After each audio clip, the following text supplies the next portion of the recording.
अस्सलाम वालेकुम। आज हम बात करेंगे कोरोना वायरस के बारे में, जो तब्दीलियां आ रही हैं और जो नए स्ट्रेन्स आ रहे हैं। तो सबसे पहले हम बात करते हैं कि कोरोना वायरस का जो स्ट्रेन है, या जब हम कहते हैं कोरोना वायरस म्यूटेट होकर एक नया वायरस बन गया है, उससे हमारी मुराद क्या है। पहले हम ये बात करेंगे। दूसरे लेवल पे हम बात करेंगे कि कोरोना वायरस कितने किस्म के अब तक हमें पता चल चुके हैं। तीसरे लेवल पे हम ये बात करेंगे कि आखिर ये जो नया वायरस आया है, इसकी क्या कैरेक्टरिस्टिक्स हैं, ये हमारे लिए ज़्यादा नुकसानदेह है या कम नुकसानदेह है।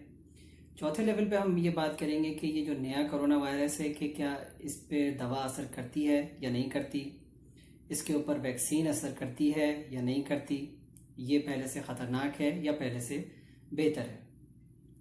कोरोना वायरस के अंदर अगर हम स्ट्रेन्स की बात करें तो सबसे पहली बात यह है कि कोरोना वायरस जब हम कहते हैं नया स्ट्रेन आ गया, तो हमें थोड़ी सी समझने की ज़रूरत है कि कोरोना वायरस का स्ट्रक्चर अब तक साइंटिस्ट क्या समझे हैं, और फिर उसके हिसाब से हम ये बताएंगे कि कहाँ कहाँ पर चेंजेस आती हैं और वो किस किस तरीके से असरअंदाज होती हैं। तो शुरू करते हैं कोरोना के स्ट्रक्चर से। कोरोना के स्ट्रक्चर में अगर आप देखें तो इसमें कम से कम 3 किस्म की लेयर्स होती हैं। एक नीचे लेयर होती है जिसको न्यूक्लियोप्रोटीन की लेयर कहते हैं, फिर उसके ऊपर आरएनए के कुछ बैंड्स होते हैं और जिसकी बेसिस के ऊपर हमने वैक्सीन बनाई है।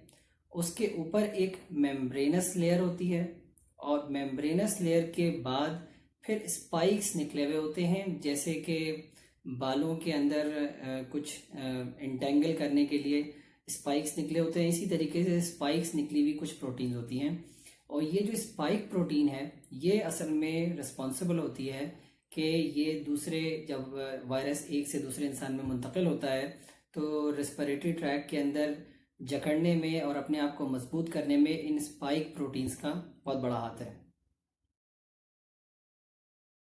अब हम बात करते हैं कि जो म्यूटेशंस होती हैं या जो तब्दीलियां आती हैं, जो स्पाइक प्रोटीन है जिससे बाइंडिंग का ताल्लुक है और वायरस की मजबूती का ताल्लुक है कि वो मजबूत तरीके से जो होस्ट जिसके अंदर वो गया है उसको मजबूती से थाम ले, उसके अंदर वायरसेस चेंज करता है। अभी इस वक्त जो सीडीसी की रिपोर्ट है उसके मुताबिक ये वायरस जो भी कोरोना वायरस है, ये हर 2 हफ्ते के अंदर अपना कुछ ना कुछ तब्दीलियां लाता है, और जिसकी वजह से उसमें कुछ चेंजेस आती हैं, उसके बिहेवियर्स में कुछ चेंजेस आती हैं, कभी आती हैं कभी नहीं आती। अब हम ये बात करेंगे कि कितने किस्म के वायरसेस अब तक आ चुके हैं कोरोना की मद में। अभी इस वक्त कोरोना के अंदर 23 किस्म के कोरोना वायरसेस जन्म ले चुके हैं, और इसके अंदर जो है वो 14 किस्म के ऐसे वायरसेस पैदा हुए हैं जिनका ज़ाहिरी तौर पर कोई असर जाहिर नहीं हुआ, यानी वो एसिम्प्टोमेटिक है, या जिसको आप कहते हैं नॉन सिंक्रोनस। 6 किस्म के ऐसे वायरसेस हैं जो कि सिम्टोमेटिक है, यानी जिनसे कुछ ना कुछ तब्दीली ऊपर जहन में मुरतब हुई है, और 3 किस्म के और वायरसेस हैं जिनसे तब्दीली मुरतब हुई है। तकरीबन 9 किस्म के ऐसे वायरसेस हैं जो कि अब तक इजाद ऐसे हो चुके हैं जो थोड़ी बहुत तब्दीली लेके आ रहे हैं। ये जो नया वायरस कोरोना का सामने आया है यूके की रिपोर्ट के अंदर, जो सबसे ज़्यादा इस वक्त प्रेवलेंट है यूके में, और अब पहले तो एक रेयर स्ट्रेन थी, अब जो है ये कोरोना वायरस की स्ट्रेन ये अब उसका प्रेवलेंस 60% से ज़्यादा बढ़ गया है, जिसकी वजह से यूके की गवर्नमेंट जो है और साइंटिस्ट इसकी बात पर परेशान है कि किस तरीके से इसको रोका जाए। ये जो नया वायरस है इसका नाम है N501Y। ये वो स्पाइक प्रोटीन के ऊपर, स्पाइक जो प्रोटीन्स हमने पहले डिस्कस की थी उसके ऊपर ये चेंजेस करता है, और इस पर उसने चेंज किया है, जिसकी वजह से इसका नाम इन्होंने शॉर्ट टर्म में N501Y रखा है।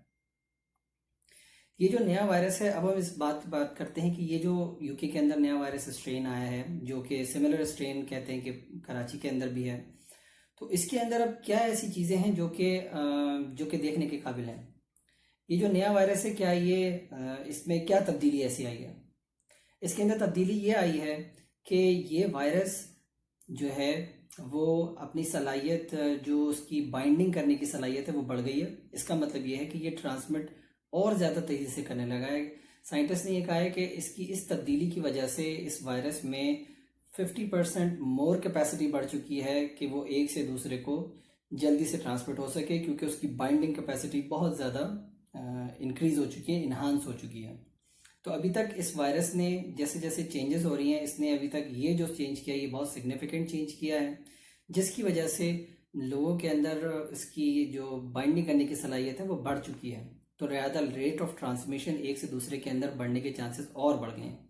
इसका मतलब ये है कि हमें और ज़्यादा एहतियात करने की ज़रूरत है, क्योंकि अब ये जो वायरस नया स्ट्रेन जो आया है, ये आहिस्ता आहिस्ता अगर ये फैला तो ज़ाहिर बात है, जैसे हम 1 मीटर का डिस्टेंस कहते हैं, फेस मास्किंग कहते हैं, तो अगर किसी आदमी को लगने के चांसेस 10% थे तो वो बढ़ के 60% तक बढ़ जाएंगे, क्योंकि इसमें तकरीबन 50% का इंक्रीज़ इसकी टेंडेंसी बढ़ चुकी है।